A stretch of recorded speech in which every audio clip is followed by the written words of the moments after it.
Beyond the Disney parks, there's a whole lot more fun and entertainment in store. Ideally situated between the Disney theme parks and the Disney hotels, Disney Village offers action galore. It's open all day and long into the night. There's no entrance fee, so you can enjoy something new every night. A place to dine, enjoy a drink, have a dance, listen to terrific music, or attend a concert. Disney caters for all tastes, with a great selection of restaurants to choose from. As well as dining with Disney characters at Cafe Mickey, there's also the Rainforest Cafe, or Planet Hollywood, for a star-studded night out. And for a Bavarian feast, try King Ludwig's Castle. Disney Village is also the setting for the spectacular dinner show Buffalo Bill's Wild West Show. Hold on to your hats, tuck into the Texas-style food, and cheer on all the live rough-riding action. For those with more energy to burn, you can dance up a storm at Hurricanes Nightclub. From t-shirts to baseball caps, cuddly Disney toys to unique collector items, a selection of shops offer everything you need to bring home the memories. Another one, you probably haven't been to it, the Steakhouse. Nope. No one's Which is weird because I love steakhouses. Well, there you go. You need to get there as well. The steaks are nice. A little bit on the small side, but they are nice. Nobody's mentioned it on the feedback we've got. It describes it in the press pack as the Steakhouse with its jazzy vibe, tells the tale of one of USA's biggest cities, Chicago. Goes on to say this warehouse transformed into an elegant 1930s steakhouse is must for the hearty eaters, serving up mouth-watering grills and the very best Chicago-style steaks. Now, it's great. Again, it's Disney. It's Disneyland Paris. They've got a backstory to it. They've given it the story. This is a warehouse. Obviously, it wasn't because it was purpose-built, and you can tell when you look into the roof when it's modern gantry and stuff like that. But it's all brickwork. They've got like paint, like signs painted on the wall as if it was a warehouse. So it follows the story. And if you've never looked into the story, you probably don't even realise it. But when you know the story of this warehouse from the 1930s transformed into a steakhouse, it's just obvious. You can see. There's the bar area, which has pictures of all the different people who used to work in the city. It is very well themed. So Simon, if you love steak and you love theming, you definitely need to try the Steakhouse.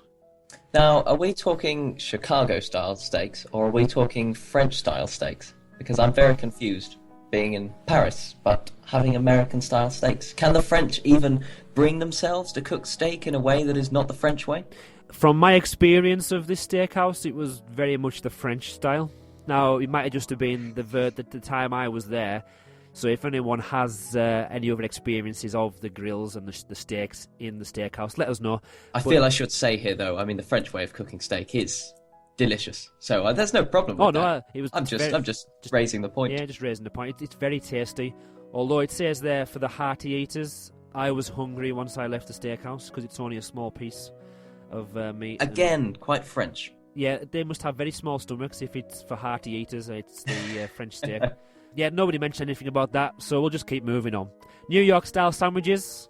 Now, I've never tried the New York-style sandwiches, especially since the world... Earl of Sandwich. I was going to say the World of Sandwich. That's mixing. Well, it's a big place, Earl of Sandwich. You could call it the World of Sandwich. Well, it's definitely my world of sandwiches. But yeah, it's not the same, but it's hot and cold paninis. They do have little pizzas, salad bar, sandwiches, takeaway. There's a tiny little area for seating, but it is more. And again, of a takeaway I'm not sure we've got anyone actually mentioning it as one of their favourites. No, nobody's mentioned it. Which is a big shame. If anyone did love it, it probably has been taken over by Earl. The world of Earl's sandwiches. Oh, the world of Earl. We've even got rhyming in here now. But yeah, nothing much I can say for that one. Is there available if you want more of a takeaway? I'm not sure about the prices either, but I can't say they'd be much more expensive than the Earl of Sandwich because the prices there are very reasonable. Rainforest Cafe. Now it's only taken me. It's probably last year. It's only last year that I found out that Rainforest Cafe wasn't a Disney property. No, it isn't, no. Obviously, because I've never been to another Rainforest Cafe. I know there's one in London, I think, and there's obviously a few across the world in different locations. But I have a fantastic one in downtown Disney, by the way. It's a whole volcano the side of complex, I suppose you'd call it. But that's really spectacular. But yeah, a Rainforest Cafe just fits in with Disney, doesn't it? The theming. It really does. It really does. It's like Disney theming, but not done by Disney. Yeah, animatronics of elephants that randomly come on, and the monkeys, and the fish tank. There's a big fountain. Again, if you love theming, you got to go there. Some people won't agree that the food's as good as other places. But I don't know. This is actually one that I've been to, and I do think the food there is pretty good. And also, the fantastic bit is when the what would it be, like a tropical storm comes in once an hour or that's right, something, and the whole place goes dark, and the animals come to life. That's awesome. That's a lot of fun. it is. The food was nice, but there's probably the same, if not better, places elsewhere. And it's one that our students love going to because of the theming, but also because of the sharing options that are available. So there's like the sharing. I think there's a sharing starter. There's definitely a sharing dessert, which is the volcano stack, which is the brownies and the ice cream, Which is delicious. It is. They normally share it between about 6 or 7 of them. Me and Really? well, that's what they say because they've got Your students have small stomachs. they've got no money. Fair play to them then. But I'll give them that one. Me and Mrs. Williamson did definitely share it between both of us, and there was space for more actually in my stomach. But King Ludwig's Castle, one that I think I'm going to have to try this one, just reading people's opinions and looking at the pictures. This particular restaurant is original to say the least. It invites guests to step back in time to the medieval age, something which I would love to do and I haven't had a chance to do it. Took into new recipes. Meat Lovers is definitely on there, so I love meat, so I'll be in there. It also has traditional meals in fairy tale surroundings. Have you ever tasted any of the delights of King Ludwig's Castle? No, but I'm interested to read that it says guests will discover the inspiration behind Sleeping Beauty Castle. Get ready to feast like a king. Feast like a king sounds good to me. Was it King Ludwig that Neuschwanstein was built for? Or is it Neuschwanstein that... Actually, no, Sleeping Beauty's castle's not Neuschwanstein, is it? It's one in France. In France, yeah. It's an abbey that I cannot remember the name of. Cafe Fantasia will have to step in and help us out here. I'm sure he'll find out. Oh, definitely. It's going to hit me in like 2 hours, and I'll go, rats, that's what it is. If you record it on your phone, send it in. We'll put it in this section. We'll edit it in so nobody knows the difference. Oh, that's clever. That's a very cheeky idea. I definitely want Yes, to try I've not eaten here, in answer to the original question. Heather Clement at Yesterday's Lady on Twitter. King Ludwig's is her choice of food. Delicious food and gorgeous decor. Looking at the pictures, I definitely need to try it out. It's got a big one, isn't it, as well, if I remember correctly. Again, I've not been in there, but it looks pretty large. It does look bigger on the inside, like a TARDIS, than it does on the outside. It doesn't look like it's a really big, inviting place, as far as I can remember. It's just the window of like the shop area that and the door on the side, like in the castle-themed building. But it does look amazing on the inside. NIDLP Geek. So Luke on Twitter. Well, this is actually via email. I'll read all of his section here about Disney Village. Yeah, just as a side note, you could not fit this in a tweet. No, you couldn't. This is not 140 characters by any means. Definitely not. You've upset Simon here, Luke. Come on. It does mention King Ludwig's Castle, so we'll talk about it. He said the food is where Disney Village excels, and it's easily the best part of the entire complex, with a huge variety of themed eateries like Annette's Diner and King Ludwig's, and popular brands like McDonald's. Popular for a lot of people, probably. And brand, we'll say. Yeah. It's a brand. A brand. And Planet Hollywood's there as well, so there's something for everyone. Though, for those on a budget, it's best sticking to the more affordable brand restaurants. Because, the brand ones are a lot cheaper. McDonald's, for example, is just the same price as it would be in Britain. Early Sandwich is probably the similar prices to Subway you would get in this country as well. But so, like, the King Ludwig's... I can't say it right. King Ludwig's Castle, and probably Rainforest is a little bit more expensive as well, even though that is the brand as well. His personal favourite, though, has to be Annette's. It is some of the best theming from any restaurant, and it's a delicious menu too for any burger lovers like himself. So I'm kind of going against what Luke says there about the theming. I think the original idea of the theming is brilliant, but I think just the quality of it at the moment is what's letting it down for me personally. Interesting. I would still sit here and say Rainforest Cafe because none of the other ones have amazing animatronics.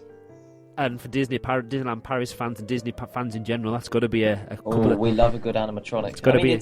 When do you ever get a rainstorm during your meal? It doesn't happen. Oh, it doesn't happen. Well, if you're in Cumbria and it's a lovely sunny day, you're at the park having something to eat, it rains on you then. Okay, sorry. I mean dry tropical rainstorm with gorillas. There you go. Do you have that in Cumbria? It depends if you're at the zoo or not, but that's another story. We've still got loads to go. Planet Hollywood, probably one of the restaurants I do go to the most, mainly because my head of department I visit Disneyland Paris with on the trips with the students. She says she's a vegetarian. I hope she's not listening to this podcast. She can have for her, it satisfies her with the lasagna, the vegetable lasagna. There's the vegetable options, but also when she feels like having a burger, even though she's a vegetarian, there's the burgers for her as well. Wait, what? Hang on a minute. That's cheating. If you're going to be a vegetarian, you've got to be a vegetarian. Yeah, she normally is, but when she's at Disneyland... Normally is a vegetarian. Yeah, but when it's a Tuesday, though. Well, we're there Monday and Tuesday, so maybe that's why. It says the first ever movie-themed restaurant. The brand Planet Hollywood is. Brand, presumably. Yeah, Planet Hollywood now boasts a brand new menu with fresh produce as star of the show. The menu features all from the old favourites: burgers, salads, chicken crunch, and lasagna, as well as some newly introduced dishes such as Kung Pao chicken, noodles, beef or prawn. As for the decor, the items on display from the largest collection of international movie memorabilia in France. Now again, if I'm thinking back to what it used to be like a few years ago, this theming-wise used to be quite a good place. It's very run down now again. I'm so sick of seeing the Beetlejuice character with his extendable arms and hammers on the end. I'm so sick of seeing the same old memorabilia on the wall. Now I know they can't go changing it, and it's kind of a museum piece on the wall there, but there's so many things they could do with it. Again, when I was younger, I used to love the outside of Planet Hollywood as well, the big bowling ball that you walk up into. But now when I'm thinking about it from a fan point of view and from the theming point of view, it just sticks out like a sore thumb. It does a bit, doesn't it? And if they're going to go down a more Art Deco route or a more modern route, I could imagine that could be something to look at, possibly re-theming or getting rid of. Especially seeing as though the Planet Hollywood as a brand, they've redeveloped their brand many, many years ago, and they've went for a more modern, crisp, fresh approach, whereas they still use all the old Planet Hollywood signage and branding. So I mean, the whole restaurant is a museum then, basically. Yeah, it's a museum of the Planet Hollywood branding as well as the memorabilia from the international movie scene. And again, I don't think we have anyone in the comments who said that Planet Hollywood is their favourite, or indeed mentioned it at all, actually. No, that's true. Which I was skim through. I was surprised that it really, like I said, it's one of the ones I've probably visited the most, mainly because of my fussy eating habits. I knew that when I went to Planet Hollywood, if I wanted chicken for the start, I got chicken strips. If I wanted a burger, I could ask for a plain burger. If I wanted a dessert, I got the dessert. But then, obviously, once I grew up a little bit and actually matured, I then decided to try steaks. I then decided to try other types of burger. So it was probably one of the first places I've eaten in Disney Village. It's probably why I always go back there. But thinking about it, there's a lot of stuff I don't like about it anymore. I like how you diversified from burger to steaks and other types of burger. Yeah, it comes back to burger all the time. Very continental. Other types of burger, so that's with bacon, cheese. It's a shame it's not on this list, Café Cascadeur burgers. And I always keep, anyone mentions it, I always jump on a tweet, but I love it. When it's open, that is, because it's closed quite a lot, actually. Earl of Sandwich. This is a big one. Well, before we start on this one, I've just tallied this up. We've had 13 listener comments on restaurants. 6 of them go on about Earl of Sandwich, or just are entirely about the love of Earl of Sandwich. This is a proper fan favourite we've got on our hands here. It is, and again, for those people that say we don't want brands in Disney Village, I would say probably half of them, if not more, have probably eaten an Earl of Sandwich and think that is amazing. Welcome to the restaurant named after the 4th Earl of Sandwich, where guests can tuck into the world's greatest hot sandwich. Now, I don't know who's tested that, but it is pretty great. Freshly prepared to order, the menu features a refined selection of sandwiches, breakfast fare, wraps and salads for a tasty break in a prime location opposite Lake Disney. Do you class that as prime location? At the back of Disney Village? I don't know, because if you're coming in from the hotels, which, I mean, say when I've been, I pretty much always have been. Last time I went, I stayed at the Newport Bay Hotel, and it's like right on the way as you enter Disney Village. So you can't fail to miss it, really. If you're heading in and you're a bit peckish, it's the first place you hit, and you go, yeah, wouldn't mind a snack there. But then again, if you're going in the other direction, or indeed if you're just milling around at the park end, then I can't really understand how you just stumble across it. That is true, because if you're starting from the world of Disney, the lovely Art Deco building, And if you don't know much about Disney Village, you keep walking, and you kind of start to think, well, wait a minute, there's an old nightclub here that's just some stairs. There's nothing there. I've got all these old shop fronts. Oh, look, there's a Lego store. That looks nice. Then there's nothing else. And then you can see a balloon in the distance, but there's nothing to say that there's this really lovely Earl of Sandwich, a lovely building as well, at the back of the park. Nonetheless, though, clearly people have found it. Because, they definitely have. People love it. And we're not saying everyone's missing it completely, but it's just like it says there on the press kit, it's in a prime location.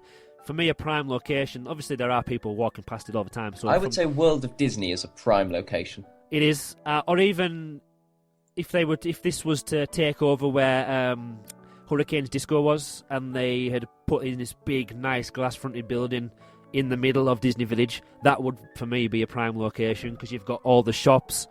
I'm not sure I'd like a big glass-fronted building there, though. Go on. I think, Earl of Sandwich with its glass-fronted building. We've got the same thing with Starbucks again. It's very modern, very sleek, but the middle bit, and indeed the other end of Disney Village, is not very sort of modern and sleek looking. So if you start shoving in the sort of modern decor, I don't know, it's going to confuse things even more. So I'm glad it's where it is. And also, you've got the nice modern decor, and you can look out over Lake Disney. That is nice. But if we're talking about improving Disney Village, and if we're saying the middle bit is the bit that needs the focus and the attention, surely, as we know, Disneyland Paris and Euro Disney, the company, they could really do with the money, couldn't they? They could, and they do it in bits. So I would rather have some bits done and know that it's getting done, and because it's still it's a mashup anyway of different styles. Like you say, Starbucks is in there looking very modern. If they themed it so they all look very similar and they had different style glass windows and made it modern in a different way, I think even if it would look out of place, and I agree with you on that, and it is nice where it is, and I wouldn't change it for the world, maybe it wouldn't be an issue if it was in the middle, because it would start to improve that area of a old and tired Disney Village. Yeah, I mean, I'm just sort of, to be honest, I'm just a bit anti the whole sort of glass-fronted modern thing. If I'm going to go to Disney Village, I want some experience that I'm not going to have at some other shopping venue elsewhere. You can get glass-fronted modern buildings all over the place. You go to a modern city, you find them. You go to London, Paris, tiny cities. They've all got them. True. Disney Village, I feel should have that sort of, that unique theming. Like it, I suppose, did at the start and is now a bit confused. But nonetheless, we've been talking about how much we love the World of Disney building with its big, grand Art Deco styling. That's what I like. The unique theming that you're not going to have anywhere else. The modern stuff, I'm not feeling it. That's true. We haven't mentioned this episode. We seem to have mentioned it every other single episode we've ever had. Digital project mapping. I was wondering how we were going to work this in this episode, and I'm interested to see where you're going with this. Could we, or could they, or us as voluntary Imagineers, if you're saying you don't want glass-fronted windows and you want something unique, what about a building that is kind of a blank canvas? Then you just project things onto it. Project things onto it. Now, obviously, it needs to have some kind of 3D to it, because obviously it would need to have a really, really strong, powerful projector with so many lumens that we can't count them on our fingers to get through the daylight. But if they had just like a basic, even if it was Art Deco again, and it was all the brickwork and the nice archways and stuff like that, could they then change it up? So if it was the Halloween season, for example, they could then just project the video mapping of spiders' webs and big spiders crawling up the wall and ghosts in the windows. At Christmas, they could then project the decorations, because at the seasons, even though they put little stalls in, they don't do any decorating of the decor of the buildings, really. It's mainly inside the shops if they do anything. So this would be probably an expensive way of doing it, but once you've set it up, you could have so many different themes. You could have video projection mapping of all sorts of different things on the buildings. That's a really interesting one. I don't know how I feel about that, because I like the sort of fancy architecture, and you can't really pull off particular details if you're going to be projection mapping and using it as a canvas. But no, I mean, the idea of adding in, like, as you said, spiders' webs or Christmas decor just as a projection is quite fun. And I think that would definitely, I mean, it would really bring the place to life when you've got, say, you know, Disney Dreams finishes and then everyone, as a massive crowd, makes their way back down to the hotels. And then, you know, you've got projection mapping stuff going on. You know, the show sort of continues a little bit. Yeah, well, you know, your evening's not over. I don't know if you've seen the video that's been released on Twitter and YouTube. Are you going to mention the Disneyland Resort's 60th anniversary plans? Possibly, if it involves the Peter Pan queue area that's just opened. Oh, no, maybe not then. We've got different ones. So I'm not, so you can tell me. Projection mapping everywhere. It is, well, we're right on topic, aren't we? Because it seems to be our challenge to mention it in every single podcast, and that's going to happen. So far, we've done a very good job of that. We have. No, the Peter Pan queue area, which is rumoured, whether or not you believe it's going to happen in Disneyland Paris. But if you haven't seen it yet, you need to search for it, and I'll try and remember to post a link to it. I know it's not Disney Village, but it's projection mapping. The queue area there is like a bedroom that's been set up, part of the Peter Pan story, and there's a few different bits, but the bit that sticks into my head is the Tinkerbell.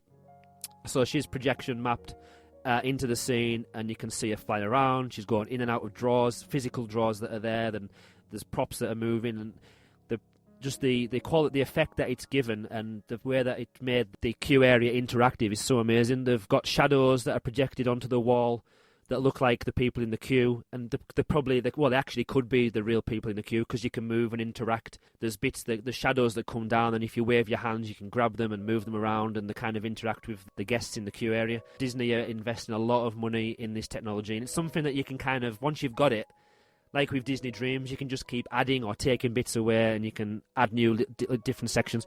So going back to Disney Village, if we forget about doing it as a whole building, which was a very extreme example, but even just for the small little details. So if you've done away with those big giant inflatable balls that are different colours, and if you go away with the big columns, and you just kept it simple but unique, Art Deco maybe of style, which I'm sure they could do, that could put some cladding on the front of the buildings to make it match the world of Disney. Then, like you say, we could have little bits hanging off, snow at Christmas maybe on the windowsills, just to make it look a bit more interactive and something different every time you visit. I think that'll be a lot of fun. I'm keen on this idea. This is good. We should suggest this. Hopefully somebody will be listening to us from Imagineering. Ooh. We'll leave what you were going to talk about the 60th anniversary to another time, if it's all right, unless it... I think it's not really relevant to Disney Village, to be perfectly honest. So I'm sure it's probably best we leave it. I'm sure we'll link back to it in a future episode when we talk about projection mapping yet again. Oh, yes. Another brand, Starbucks Coffee. Never been to... I've seen the outside of the building, obviously, but I've never been in there.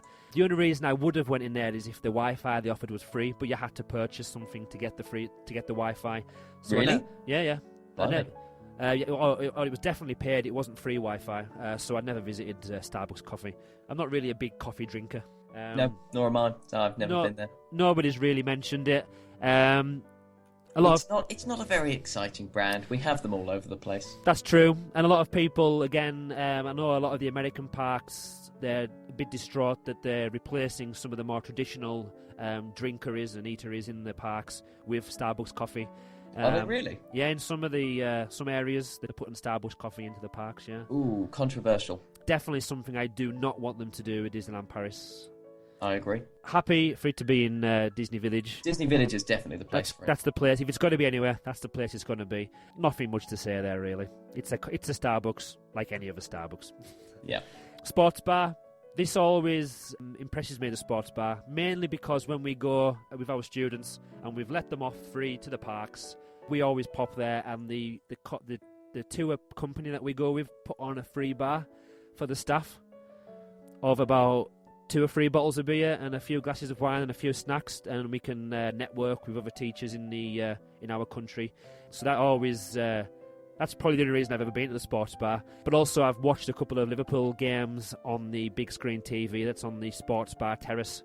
In the past, there were a few years ago, it was quite easy just to sit there, watch the telly, not purchase a drink, and it's a place to like sit down and relax. But now they're getting quite good at walking over and saying if you haven't bought a drink or you're not buying any snacks, you have to vacate the area, because a lot of people do use it as an excuse just to sit down. because there's lots of tables available. Yeah, the drinking there, it's quite expensive, as is most of the park, and as is France as well, actually. For a large lager, obviously they don't say a pint. For a big lager, a large lager, you are looking at around about €7 or €8. And that was the last time I remember paying for one, so it's very expensive. Small selection of snacks to choose from, but really it's just like any bar. Very small, actually. It's quite long and thin, so it's quite small, but it's never been totally packed to the rafters that I think it causes an issue, really. Again, I don't think we've had anyone really mention it. No. In the comments. Nobody likes drinking alcohol, basically, on Twitter. So, it is dry January, Just, yeah. Not that they're not admitting to it anyway, if they do. There's 2 more on the list. Do you want to? I mean, do you want to do the next one? I think we're morally obligated to, but I sort of feel like we'll be stabbing some big Disney fans in the backs if we even just mention its name. True. Well, I'll tell you what the press kit says, just because it's on there. McDonald's. If you're easily offended and you're a big Disney fan, just stop listening now. Yeah, press mute for only a few for like seconds. 30 seconds, then come back. Yeah, McDonald's. Apparently, it's supposed to represent an Italian theatre. Never seen that myself. Really? Yeah. Really? That's probably just them trying to make it sound good. It's set back quite a while, quite far back into Disney Village, so luckily it is quite easy to miss it. I would hate to see the big arches of the M for McDonald's sitting in the park. Again, we're saying we don't mind brands being there. I don't mind it being there because of where it is and because it's like hidden back in the back of Disney Village. Again, I will agree. I just really don't like McDonald's as a brand. No, I don't like it. I don't like it. I don't eat there. The only place I have been there was for the only reason I've been there was I went for a McFlurry. And I sat down for a few mates on the free Wi-Fi when that was the only place you could access free Wi-Fi. Back in the day. Back in the day, and before I even bothered to pay like the £2 a day for my contract to get on so many minutes of data and whatever. But yeah, that's all I'm going to say. A couple of people have mentioned it, just basically saying that it is cheap and it's somewhere to go if you're in a rush. But yeah, that's all we're going to do. Mind you, I think Earl of Sandwich has really taken that sort of that rollover as it definitely has. Just a quick bit of food. I think everyone's Earl of Sandwich rather than McDonald's now. It definitely is now, and it's just a quality difference as well. You can just you just taste better quality. It is better quality. End of. Ben and Jerry's is the last one. Yes, just a little one. Just a little one, little shack. I did actually eat from there in May. I got a nice scoop of Ben and Jerry's on a waffle with a big dollop of squirty cream. Lovely. Again, it's somewhere if you've left the Disney Village back to the hotel for any reason and you're popping back in. If it's a nice day, it's a nice place to grab a little snack. It's normally quite quiet. There's a nice little seating area by the marina. You get a nice view of the Earl of Sandwich, and it's just a nice place to sit and chill, really. Nothing else really to say about that. Nobody's mentioned it as a comment either on Twitter, so... I mean, you mentioned sort of if you're just popping back to the hotels. I mean, certainly I find that, I often would be popping back sort of midday while the queues in the parks are at their peak, and you can just sort of head out there and take a chill somewhere else. And yeah, actually Lake Disney's rather nice. An ice cream from Ben & Jerry's, why not? Why not? Apart from, the bank-busting prices that they charge. That is true, for such a small scoop. I don't want to miss this one out. One of the comments Discovery Arcade made on Twitter, he said that obviously Earl of Sandwich it's fast and cheap and delicious, but he says he usually goes there while he hops from one park to the other. Now, I wouldn't want to go all the way to the back of Disney Village while I'm popping from one park to the other park because they're so close to each other. Parks. It's a big detour. Now, if he's meaning it's because he doesn't if he doesn't eat in the park and he wants to pop in to get something and he knows that it's cheap, it's fast, he knows it's lovely food, then fair enough. I'm not knocking you for doing that, but again, for me personally, I can only imagine, to be honest. Yes, it's cheaper, but the amount of time it would take just to walk down there, I'd rather just pay a little bit more and eat in the parks. I would as well. Just save the time. I would hop if I was hopping between my hotel and Disney Village or popping back for something. Then yeah, if you're on your way. Oh, definitely, yeah. I don't know about the parks though. Well, we can. This is the thing about Disney Village that sort of, in a sense, lessens how good Disney Village can be. If it was in between the two parks somehow. or if there was a third gate and it was the other side of Disney Village from the two parks. Yep. Well, yeah, that would really add some life to it. You'd really get a lot more footfall then, as opposed to effectively just hotel guests. That is true. But isn't Downtown Disney in America like completely separate to the parks anywhere? Well, it is, but then you've got to remember that in Walt Disney World, you've got 4 parks and 2 water parks. Then you've got other venues that aren't Disney Village. So you just jump on a bus, jump on a boat, jump on a monorail, you end up somewhere. It's on such a different scale that you're going to be traveling to get anywhere. So you can travel to Disney Village, whereas Downtown Disney. Whereas Disney Village here, it's also tightly packed in Paris that you're not really traveling anywhere. Everything's within walking distance. That's true. Next on the list is entertainment. Now there isn't lots to choose from here. On my list. Now, people may laugh at this. The past entertainment I have got written down is the Lake Disney Road Train. Now, is that... I thought that was still running. Officially, from the research, it didn't mention it as a past entertainment list on the list. But last few times I've been, I haven't seen it. And from what I've heard, just from speaking to people in the park, I heard that it wasn't anymore. And now, thinking about the security measures they've put in place, it used to go... That's true, it used to go through there, through Disney Village, at the edge of Disney Village and up past the hotels. But now, because of that, there's nowhere for it to go, and I haven't seen it for the last 2 or 3 years that I've been there. So I'm going to go on my own instincts here and say that it's a past entertainment offer.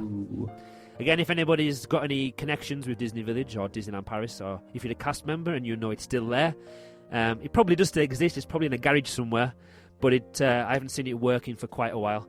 So currently we've got on offer Buffalo Bill's Wild West Show, which I haven't actually been to. I'd love to go, but I haven't had the opportunity or the correct trip to go there yet. We've got the cinemas, the 15-screen cinema with the IMAX.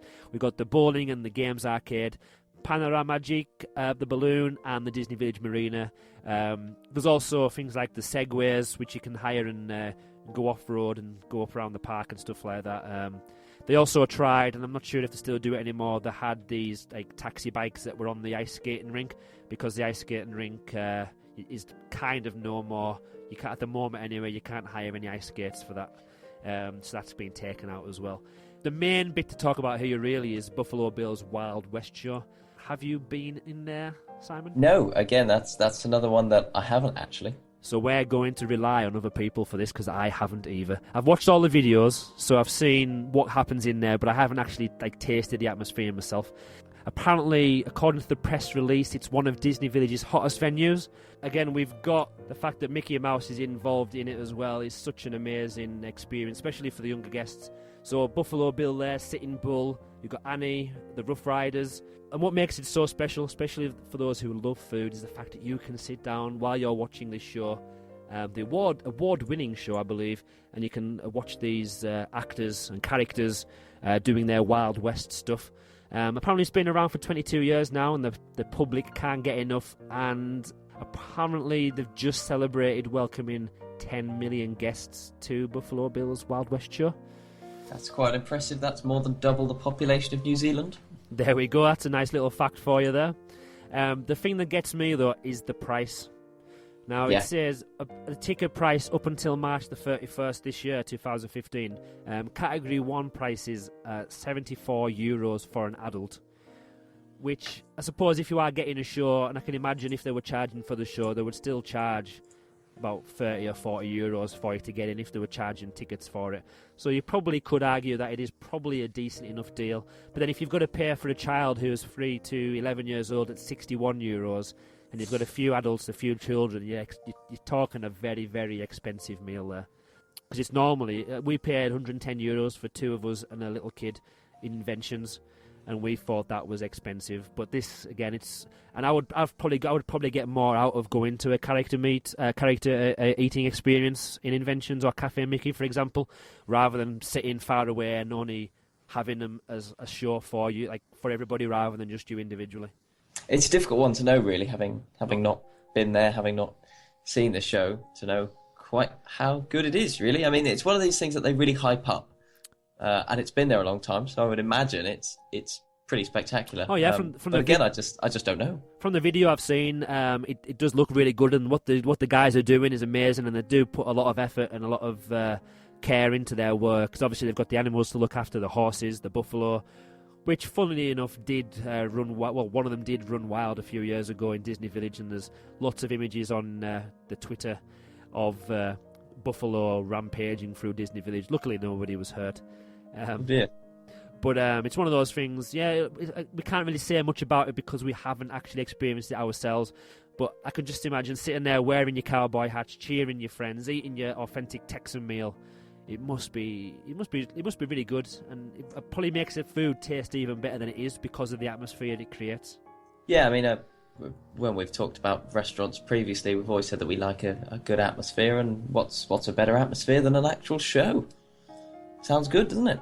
It does say in the small print that it's advanced reservations are recommended, and it's not recommended for people with allergies or asthma. So there's quite a lot of people in the world with allergies and asthma. Because it says because the show features live animals and acts that raise the dust.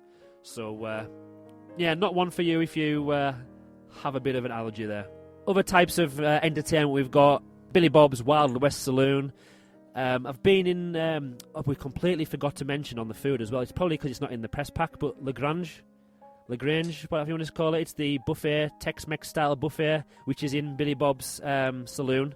The food in there is buffet style food. It's really good. Not bad price to be honest as well. But the good thing about it is, if there's entertainment happening in Billy Bob's Western Saloon, then you can hear it. You can kind of add to the atmosphere of being in the Lagrange buffet style restaurant. It's all you can eat as well, which is great for me. You pay one set price, get in there, eat all you can, then you go for as much as the dessert as you can get as well. Oh yes. But yeah, the fact that Billy Bob's is the only place you can get the live concerts, the rock, the pop, the country. It does get some quite big acts as well in the world of country music and the world of like pop and rock and stuff and blues. It's quite a good place to be as well, the atmosphere. There's not much I can say for that really. It's not like it doesn't seem to me anywhere, personally, from what I've seen. It probably is regular, but from when I've been in like the low seasons, there hasn't been many major like attractions on at the time. It's always been just some music in the background. Yeah, I mean, you'd want something that's actually going to sort of draw you in there, that's going to draw a lot of people in there to make sure it's got the right sort of atmosphere. Yeah, and the reason they probably can't do that all the time is that it is really relatively for a big resort such as Disneyland Paris. It is kind of a small-ish location and smallish space for a building. So if they had anything major on there, they're going to have people queued out of the door, and it'll probably cause a problem for them. So the only but what is good though is that it does host free dance lessons from 7 p.m. onwards. You've got salsa on Tuesdays, rock on Wednesdays, and country on Sundays. There you go, and you can munch on tasty tapas as well, apparently. Oh yes, have you ever experienced one of these dancing lessons? Funny you mention that. It actually jogged my memory. I don't know if it was a dancing lesson, but there was definitely people line dancing while I was there a few years ago. Yeah, they were doing. Brilliant. So again, things are happening there, but whether or not that's what everybody expects as entertainment in an evening time, I don't agree with that. It does cater for a lot of people's tastes, but there are other people of other tastes that they're not really catered for anywhere else, really, because that Billy Bob's is and the Wild West show are probably very much it for entertainment in the evening. So it brings us on to listeners' opinions, really, because the cinema is a cinema. It's normally in French. So I've never been and watched a film at the cinemas. The IMAX, I mentioned it before. It's really big, it's massive, probably 500, 600 seater, really comfortable seats, massive IMAX screen. We go in there for the conference, which is actually coming up in 30 days. We'll be there at the start of March. It's normally dark in there when the speakers are on, and if you've had a long day in the park and the chairs are very comfortable. I probably mentioned this before in the first podcast, but I know where this is going. A lot of our students fall asleep. So as long as the subject is that good, is it? Well, there are sometimes occasionally speakers who are a little bit boring and monotone. But there's still a lot of good speakers. So normally when they're on, everyone wakes up. But if there's somebody who's just Yes, and now I do this, and then I done this. Yeah, it's very easy to fall asleep in there. Lovely and warm, especially when it's March and it's cold in Disneyland Paris. It's cold, so you want to go in there. It's nice and warm. There's nice snacks. The chairs are so comfortable. It's it must be just as good if you're watching a film. So it's nice. It's a nice cinema complex. The marina, it offers like pedalers, boats, that kind of thing to go on to Lake Disney. So again, it's just your average marina. On the press pack it says you have boatloads of nautical fun on Lake Disney thanks to its pedalers, hydro bikes and electric boats. The perfect time to relax. In May, it was open, but I didn't see anybody doing it. No, nor did I last time I was there, and that was would have been June, July, summer definitely, and there wasn't really anyone making use of that. So I must admit, personally, if I was going all the way to Disneyland Paris, to Disney Village, the last thing I would want to do is get on a boat on a lake. Yeah. Do you have anything more to add on Panorama Gique? I know you mentioned it earlier. Oh yeah, I've done it for the first time in May. It takes you up 100 metres. It probably feels actually higher than that when you're up there. I've never done it in the night time. I would love to do it when it was evening. Last time when I went in May, I done it in the daytime. Apparently it's the world's largest captive hot air balloon.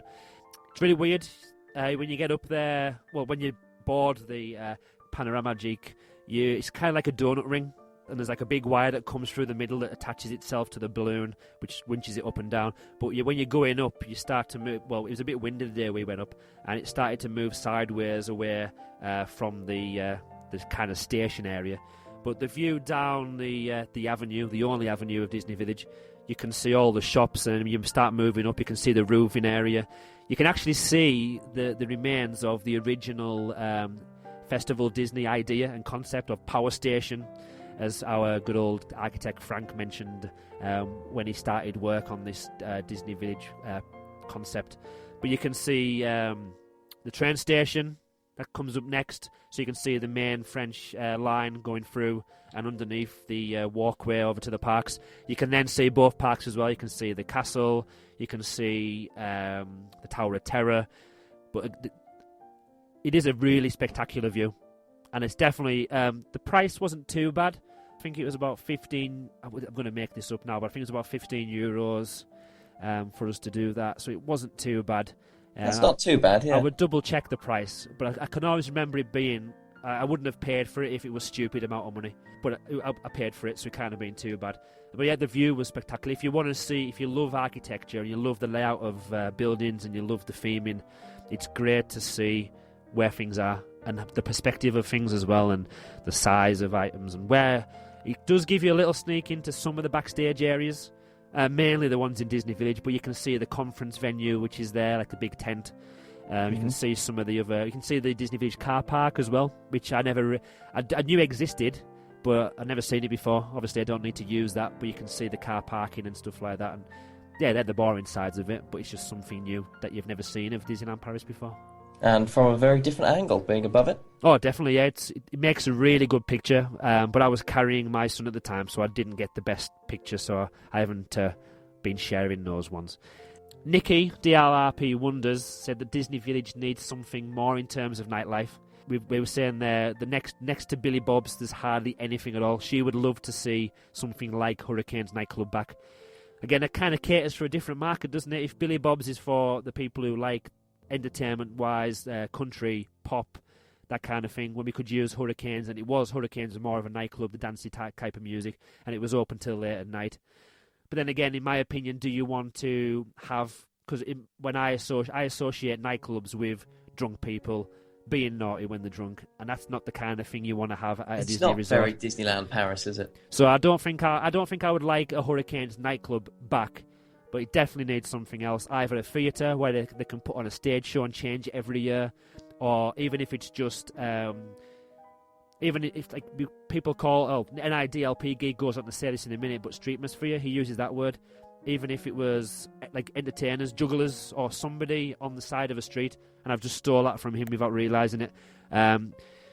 It's something that they need to think about. Even the Play Disney Radio, if there was big screens that were showing different for the seasons, just different characters or different scenes. Even though that wouldn't be enough, it would be something extra which we need. It would add something just for now until they planned more entertainment in the area. NIDLP Geek, when he emailed and we split it up, the third and final thing he said was it's definitely the worst aspect of Disney Village when he's talking about entertainment. There really isn't much. Buffalo Bills, while it's a good show and he recommends it as well, it's extremely overpriced and doesn't really call for repeated viewings. So if you've been once, you're probably not going to go again, especially because of the price. Occasionally, he says the village will have random performances, such as the Juggler. I didn't know that, and an illusionist during the Halloween period. I think it's on that little stage just there, isn't it? Although, yeah, they can sort of put up stages as well. Yeah, but I've seen things like that. I saw a trampoline act. Really? Been there once. So these are the things that you need to know that every time you go, no matter what season, something is going to happen. Yeah. Now, this is something. Now, they might. I haven't been to Butlins or a Haven holiday camp in Britain for quite a long time now, but that's something that they do quite good entertainment, isn't it? Now, I'm not saying they need to go down the Butlins route of getting dead cheesy acts in, but they've got like different venues that have different type of shows. They've got entertainment aimed at younger children. You've got entertainment for like teenager types. You've got entertainment for, I don't know, 20s to 30s or 20s to 40s. Then you've got entertainment for the old generation as well. They could do with a venue, or even if they opened up the Hurricanes but changed it completely so it was more like a entertainment type of show type venue where not big stage shows but just small little cabaret style acts were on, somewhere to go to sit down and watch entertainment while you're having a little drink and a little bite to eat. They just need something else, don't they? Yeah, that's something else that just gives it a little bit more life and vibrancy. NIDLP Geek goes on to say that the streamosphere is just too rare to be classed as enough entertainment for the area. Like I said, I was going on to say I haven't witnessed any of this entertainment at all. The only thing I've seen on the stage are little kids dancing around or falling over because the stage is wet because it's been raining. He says seen that too. More really must be done to make Disney Village a more attractive place and one people will actually want to be, other than just to stop and shop and eat. So yeah, a lot of people, if I want food and I'm not in the parks, I'll go to Disney Village, I'll get my food, I'll go to the shop, I'll get what I want, and then I'm walking out of there. Now, unless of course I need to stay for the student, but then there's no entertainment.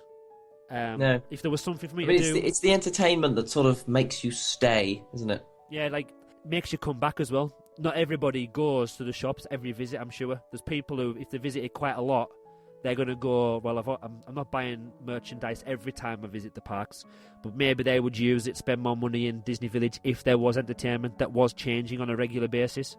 Yeah, I think you're right there, definitely. I think that's as far as we can go with entertainment. Because with entertainment, yeah. I mean, in fairness, we've talked for a fair amount of time, well, you've talked for a fair amount of time on entertainment, considering actually the point that we were making is that there's really not much of it. There's nothing at all. Some more generic listener opinions now, and then we'll go on to what we would like and what we would wish for Disney Village before we wrap it up. Andrew Jackson, via email, said, regarding Disney Village, it needs a second street going from the arcade. It does say joining on near McDonald's, but that would make McDonald's bigger and easier to see. So maybe another street, yes, but near McDonald's. Yeah, definitely on the second street idea. Making Disney Village a bit bigger, bringing in more shops. Yep. More restaurants, everything, just to make it bigger, more lively. If they were to open another shop on the other side, another avenue or another street, if they were to theme that properly or how they want it in a consistent manner, they could then possibly, if they replicate some of, or even move the current shops into a new avenue, and then they could then use what was left behind the old avenue and then kind of refurb that and then put different entertainment, different shops into that end as well. Kind of like when, I don't want to make this a football podcast, but when Liverpool Football Club are expanding their stadium, they're not going to knock down the stand and have so many seats missing and lose out so much money. They're going to build around it, on top of it, and then open it up. So that could be a way Disney could do it. They could kind of build some shopping units on a new street, open the shops in there, even if it's just a temporary basis, so they've then not lost any shopping, they haven't lost any restaurants, and then they can work on building a new area which is more a better theme or a newer theme. Could be a way to do it. He says to include relocation of some Disney shops from the main street and some one-off shops. This would allow some other stores to fill in the empty space left on the main street, which he feels would reduce the feeling you sometimes get of seeing that and done that, which you do get. You go there, yeah, I've been there, nothing new. Like we said, it needs to be something that's going to make you want to come back, something that changes, even if it's just every year. It should also have at least 2 key features, or as Disney says, weenies. So he's saying think of Downtown Disney with the T-Rex Cafe and Splitsville. That would be a good fit, he says. I mean, I think World of Disney is probably fulfilling that sort of category. Maybe the Buffalo Bills show. I'm not sure, but yeah, just that sort of, I mean, an aesthetic thing, really. That's just so grand and magnificent. That is the feature of Disney Village. Like, say in the theme parks, you've got the big features of each land. Well, maybe Disney Village needs that as well. That's true, because a lot of you'll see people, and when you see the photographs on Flickr or the Facebook, it's not always the same pictures, but everybody has a picture of Big Thunder Mountain. Everybody has a picture of the Tower of Terror. Everybody has a picture of Space Mountain, but not many people will have or make an effort to take pictures of something in Disney Village. Probably the World of Disney, you're probably right there. It is such a lovely building that is probably something that people take pictures of, especially with the Mickey and Minnie statues outside. But there's nothing else once you get past that. Andrew then says, moving away from the future, he can't decide if all the barriers work, but it does make it quicker to get into the parks if staying on site. It also stops all the street sellers from ruining the Disney magic, and he also remembers seeing armed police, which we mentioned before. I like the barriers. I think Disney it looks a bit bare without the sign Disney Village and the ribbon effect, but again, that's old school. We need to move on. They've completely gone now. Because nobody uses that as an entrance to Disney Village, really. You can get through a checkpoint there, but it does kind of lack an entrance. Yeah, I suppose so. But then again, maybe you want it to be seamless. As if Disney Village is sort of all of the resort that isn't the parks and the hotels. I mean, I think of it really as a sort of transition between the hotels and the parks. So I don't mind the idea of there not being a set entrance. Yeah, nothing more I can say to that, really. It does. Yeah, I can see what you mean. It needs something, though, I believe. It needs to have some kind of signage that says to people, even if you do it at the other end when you're coming from the hotels, just something that says, like, Disney Village. Apart from, because all you see at the moment is the green tent and a barrier. Doesn't look very appealing. Or even if it's not very Disney, is it? So even if they could think of a way of theming that, because the tents are going to stay there, they're built as temporary structures, but they need to do something permanent. So even if it's an Art Deco style, which has archways, which has the security guards in it, then you could have a nice neon Disney Village sign, or however you want it to be. But I think it does need something to say this is Disney Village, rather than just, oh, there's some shops here, I'll walk over there. Yeah. No, I think you could be right there. This was a late email that Isaac sent in. He sent it in this morning. So you haven't got a copy of this on your sheet, I don't think. So I'll go. Blimey. This is going to be a surprise for me then. Hot off the press. Isaac says, I think things need to change at Disney Village, which we agree with. Mm-hmm. He thinks the fantastic World of Disney store is a major step in the right direction. Again, we agree with that. When he leaves Disneyland Park or even Walt Disney Studios, he wants the high-quality Disney attention to detail experience to continue as he enters the village. Seeing the Mickey and Minnie statues does continue that feel of magic, but once you're past that point, it's just bland, forgettable. He'd personally like to see the village have more of a buzz about it, live music and other streetmosphere. Perhaps some sort of food market selling food. That does happen in the spring. Probably will happen in summer as well if they're bringing the Frozen Summer Festival in. So they are starting to include a little bit more of like street sellers in little huts. You'd like to see some attractions come to the village. Nothing e-ticket worthy, obviously, but we've got Panoramagic. Could we not have something like Mr. Litwack's Arcade from Wreck-It Ralph added? Just something. That's quite a cool idea. It is a very good idea. Just something to do after a day in the parks, which would end the day nicely. He says he hates being negative about Disneyland Paris. He loves the place, but personally, he'd just love to see an improvement to that area of the resort. And I think you and I are very much in agreement with that. We definitely are. Definitely completely in agreement with that. The Wreck-It Ralph idea there, Mr. Litwack's Arcade. Again, That's a very cool idea. It's linked in with an IP. People will love the film. People are going to use it more. Why not? Before we run it off. Before we finish and wrap it up with our iTunes reviews, is there anything else you want to add? What would you like if there was one thing you could do if you had unlimited pot of money? What would you like to do to improve Disney Village? Retheme it. Retheme the whole street and have a proper, coherent theme. I mean, I wouldn't mind if it sort of, one end was different to the other end, but so long as there's a sort of transition and it's seamless, as opposed to this current situation where we've got the Art Deco at one end, we've got the sort of modern, frankly, what I would call themed at one end, and then this weird hangover from the original design in the middle. That's just not good enough. That's not Disney. We need something that is, as I said, something that's coherent, something that's properly themed. I don't mind, frankly, what the theme is. It just needs to be properly themed and all throughout Disney Village. So would that come... Well, obviously that's your most important idea, and that's what you would like to do. Would that come before entertainment to you? Would you rather it look and feel a better theme, or would you rather... Yes, I think so.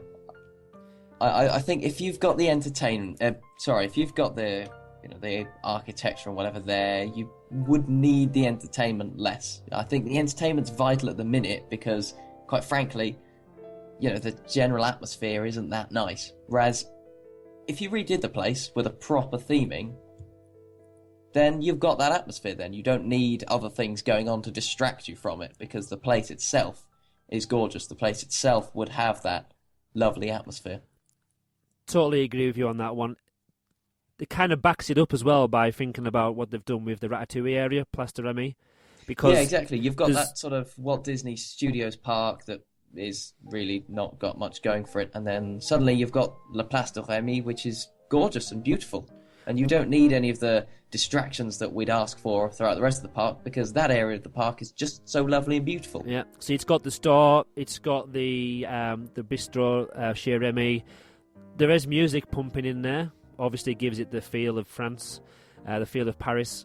But there's, apart from occasionally they have some streetmosphere with some singers and some musicians, but it doesn't need anything else. Just like you say, the theming, the Disney feel to it, that is it. So if they did do the same to Disney Village, if they themed it perfectly, put the atmosphere music in there, a few people dotted around with musical instruments, doing some entertainment, that would be enough to satisfy me, to be honest. It would be plenty for me.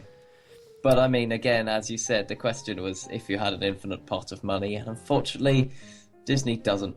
And frankly, with the limited amount of money that it has, I'd really rather they spent it on the parks anyway.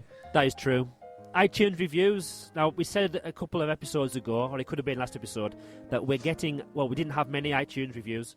We've now got quite a few, and luckily they're all 5-star ratings as well. Now, hooray! Thank you very much. I have had to change my my iTunes store 3 or 4 times to collect all the information.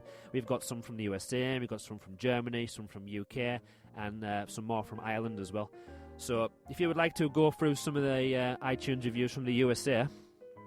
Yeah, so from our American cousins across the pond, we've got a 1 5-star review saying, great information about Disneyland Paris Resort. Hosts are knowledgeable, friendly and funny. That's very kind of you. I don't think we've necessarily lived up to the knowledgeable part of that today, but there we are. I would disagree with that. We are very knowledgeable. It's our knowledge. It's what we know. Oh, yes, that's true. Yes. And another 5-star one from the USA saying, podcast is great to learn the fun details about the rides you'd never learn on your own. I love it. I love it too. I agree. I like the title as well. They've titled it Perfect Podcast. Perfect Podcast. These guys are so good at flattering, aren't they? I know, I'm blushing now. Germany, 5-star review, very informative and great hosts. 2 hosts which listening to is a pleasure, and the rumours about Space Mountain's future talked about in a very entertaining way. Looking forward to the next show. UK, where the home is. 5-star, another good DLP podcast. Obviously talking about dedicated to DLP. I particularly like how one area of the Disney parks or Disneyland Paris is discussed per episode. A very cool touch. Great listen. Keep up the good work, guys. 5-star. He could have thought of a better title, but Rory said, great. It's full of really in-depth and interesting Disneyland information. I like that. Short, to the point. Unlike us. Yeah, exactly. Yeah, we just sit here and waffle on about this, that, and the other. That's 2 hours we've done now, by the way. I know. It's definitely going to be we'll do a two-parter. I'll try and find a great place to have a coming soon or a cliffhanger. And we'll do a cliffhanger. It'll be a two-parter. Another one from Ireland, and I love the. We haven't mentioned some of the names of the people who have given us these, but this 5-star review, we have to read the name out. Yes, we do. Great podcast from SpongeBob's Andy Pantage, or SpongeBob Sandy Pantage, whichever way you want it. It's either SpongeBob's Andy Pantage or it's SpongeBob Sandy Pantage. Anyway, whatever it is, thank you for your 5-star review. It's fantastic to have another great podcast about Disneyland Paris. I'm hooked. The sound is great, and each episode just flows with no awkward silences. That's a good example of our editing skills there. It's great to have a mixture of facts, opinions, and fan feedback about the many different areas of Disneyland Paris. Oh, we do love our fan feedback. But without the show, we would only speak for about 10 minutes, and there'd be nothing else to talk about. I think that's very true. I think we could probably do more than 10 minutes. Well, whether it be an interesting 10 minutes that's or true. However much longer is a different matter entirely. Well, but nonetheless, yeah, you're definitely right. The feedback that we get from you guys is fantastic, and it really makes the heart and soul of this. I think it's time to wrap it up now. It is after 2 hours, yep. 2 hours or 2 1-hour episodes, depending on how you've listened to it. That's true, yes. Well, it definitely gives us a month to sort the next one out. That's true. Will we be having a quiz for this? Oh, yes, definitely. This show? Oh, okay. There'll definitely be a quiz. Now we've got this press pack, I've got the facts we can use as well. I don't have to make it up. I don't. Yeah. Just to tell you, I don't make it up. It is researched fully. The next episode will focus on something else. We're going to be focusing on attractions that are based in Fantasyland. We're only going to focus on one, but we want you to decide. Are we going to talk about Peter Pan, or are we going to talk about It's a Small World? As usual, we want you to let us know. You can either email us at podcast@magicaldlp.co.uk. You can message us on Twitter, Facebook, or through comments on our website at magicaldlp.co.uk. Will we have a poll there for... We can put a poll on there as well, yeah. It's a Small World versus Peter Pan for the next podcast? Peter Pan or It's a Small World, the decider. So what we normally try to do, we'll have the poll on there. I will then count up all the people on Twitter that have said Peter Pan or It's a Small World. If it's a draw, we'll decide. I'll probably go for one, Simon will go for the other, and we'll have to have a fight to work out the winner. Oh, yes. Which is quite hard when you're doing it over Skype, but we'll find a way. It's a challenge, but it's a challenge worth accepting. It is. And don't forget, if you like what we are doing, like a lot of people do, and you wouldn't be listening to us probably if you didn't like what we were doing, don't forget to leave us a 5-star review if you are using iTunes. If you're using another podcast provider, if they have reviews available, which most of them do, don't forget to leave us a review there. I know we're linked on Stitcher. We're also linked on podcast.de in Germany. So if you are listening to us through those platforms, don't forget to leave us a lovely top star rated review. Yeah, we really do appreciate it. Oh, we do indeed. That leaves us just to say thanks for joining us for episode 5. It could be 5.5 as well by the time you listen to this bit. That was Magical Disneyland Paris, the podcast. Until next time, that's goodbye from me. And goodbye from me. Goodbye.